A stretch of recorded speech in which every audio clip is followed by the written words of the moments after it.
এইগুলো হইতাছে প্লাস্টিকের ক্লিপ। এগুলো হচ্ছে আপনাদের ওই চেয়ার বা টেবিলের নিচে এগুলা লাগাইতে হয়। ওগুলা লাগানোর ফলে চেয়ার বা আপনার টেবিল এগুলো আছে ওগুলা সুন্দরভাবে টাইলসের উপরে মুভ করা যায়। আর অনেক সময় দেখা যায় যে ওই চেয়ার বা টেবিল ধাক্কা দিলে নিচের যে কাঠ, ওই কাঠের অনেক দাগ লেগে যায় টাইলসের উপরে।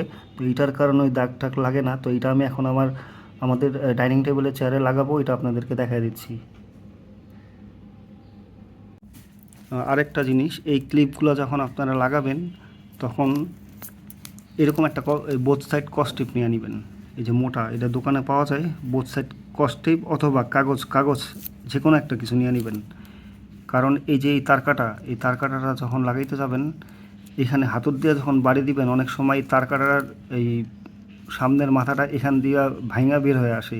তাতে কি হয়, আপনার এই জিনিসটা ওই তার কাটার মাথা বের হয়ে থাকলে টাইলসের সাথে আপনাদের ঘষা খাবে, ওই ঠিকঠাক মতন হবে না। আর এই জিনিসটা যাতে বের না হয় সেই ক্ষেত্রে আপনারা এই যেরকম একটা বোথ সাইড টেপ নেবেন, এইটার উপরে বোথ সাইড টেপ লাগাবেন, তারপরে হাতুর দিয়ে এইটার উপরে বাড়ি দিবেন। অথবা একটা মোটা কাগজ নিয়ে নেবেন, ওই কাগজ এইটার উপরে রেখে তারপরে বাড়ি দিবেন, যাতে এই জিনিসটা নষ্ট না হয় আর সুন্দরভাবে লাগে। আমি ওইভাবে লাগাইতেছি। এই যে ক্লিপ, তো এই তার কাটার মতন দেওয়া আছে, এটা আমি এখন লাগাইতেছি।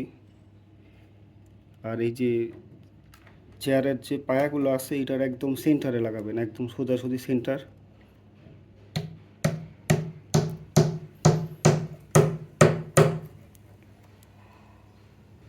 আর এইটা লাগানোর সময় একটু উপরে কাগজ দিয়ে নেবেন, কারণ এই জায়গাতে তার কাটা, এটা আপনার এই জোরে যখন আপনি এটা বাড়ি দিবেন, এই তার কাটা এখান থেকে যাতে বের হয়ে না আসে, এই কারণে যে কোনো একটা কাগজ দিয়ে এটা সোজা করে নেবেন, তাহলে ওইখানে প্রেশারটা পড়বে না।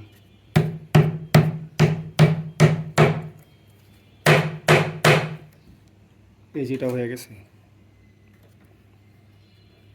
এবার পরেরটা লাগাই।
এই যেখানে লেগে গেছে চারটা, যে একটা নিচে একটা, এই জায়গায়। এখন এটা দাঁড়া করে আমি দেখাইতেছি। এই যে এখন যেরকম আমি এটা দাঁড়া করাইতেছি, এই যে দাঁড়া করাইলাম, এখন আপনাদের এই যে এটা মুভ করতে একদম হালকা, এটা একদম হালকা, অনেক সহজ হইতেছে মুভ করার জন্য। আর নিচে আপনাদের এই অনেক সময় দেখা যায় বার্নিশ করা থাকে, এই কাঠের নিচে টাইলসে দাগ পড়ে, কালো কালো দাগ। আমাদের এই টাইলসে অনেক দাগ পড়ছে, তো এইটার কারণে দাগও পড়বে না, ওরকম কোনো ঝামেলা নেই। একদম ইজিভাবে আর কি এটা মুভ করতে পারবেন চেয়ার, বা আপনাদের টেবিলেও লাগাইতে পারবেন, যে কোনো বড় টেবিলে।